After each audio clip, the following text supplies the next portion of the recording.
Bank exam prepare பண்ற aspirants பாதி பேர் இங்க ஃபங்க்ஷனுக்கே போகாம இருக்கிறதுக்கான காரணம் அந்த ஒரு கேள்விதான்.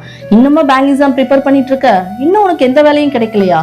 கூட படிச்ச ஃப்ரெண்ட்ஸ் எல்லாம் ஐடி வேலை, காரு, வீடுன்னு வாங்கி செட்டில் ஆயிட்டு இருக்க இந்த டைம் நம்ம ஒரு பேக்கெட் மணிக்கே பேரண்ட்ஸ்ட போய் நிக்கிறோமேங்கிற அந்த வழிதான். ஆனா இங்க உண்மை என்ன தெரியுமா? இந்த கேள்வி கேட்கிற ரிலேட்டிவ்ஸ் மேல எந்த தப்புமே இல்லை. அவங்க கேட்கிற கேள்வி உங்களுக்கு வலிக்குதுன்னா எங்கேயோ நம்ம டைம் வேஸ்ட் பண்றோமோ, நிஜமாவே நம்ம தோத்துருவோங்கிற சந்தேகம் உங்களுக்கே உங்க மேல இருக்கு. அந்த குற்ற உணர்ச்சி தான் இந்த கேள்வியை உங்களுக்கு வலிக்க வைக்குது. ஒரு விஷயத்த நல்லா புரிஞ்சுக்கோங்க. போட்டதுமே முளைக்கிறதுக்கு இது சாதாரண செடி கிடையாது, ஆலமரம். ஆழமா வேர் விடுற வரைக்கும் வெளியே யாருக்குமே நீங்க பண்றது தெரியாது. இருட்டுக்குள்ள இருக்கும்னு நினைக்காதீங்க, நீங்க ரொம்ப ஸ்ட்ராங்கா வளர்ந்துட்டு இருக்கீங்க. ஸோ உங்க நைட் ஸ்டடிஸோ, உங்க மார்க் டெஸ்ட்டோ, உங்க ப்ராக்டிஸோ, உங்க ஹார்ட் ஒர்க்கோ எதுவுமே இந்த சொசைட்டிக்கு தேவையில்லை. அவங்களுக்கு தெரிஞ்ச ஒரே லாங்குவேஜ் ஆஃபர் லெட்டர். ஸோ உங்களுக்கு தெரியாத லாங்குவேஜ்ல நீங்க உங்க கஷ்டத்தை எக்ஸ்பிளைன் பண்ணி உங்க டைமே எனர்ஜியும் நீங்க வேஸ்ட் பண்ணாதீங்க.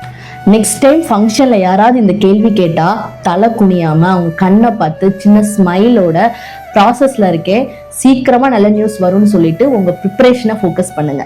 இந்த வீடியோவை பேங்க் எக்ஸாம் ப்ரிப்பேர் பண்ற உங்க ஃப்ரெண்ட்ஸுக்கும் ஷேர் பண்ணி அவங்களோட வேல்யூவை அவங்களுக்கு புரிய வைங்க.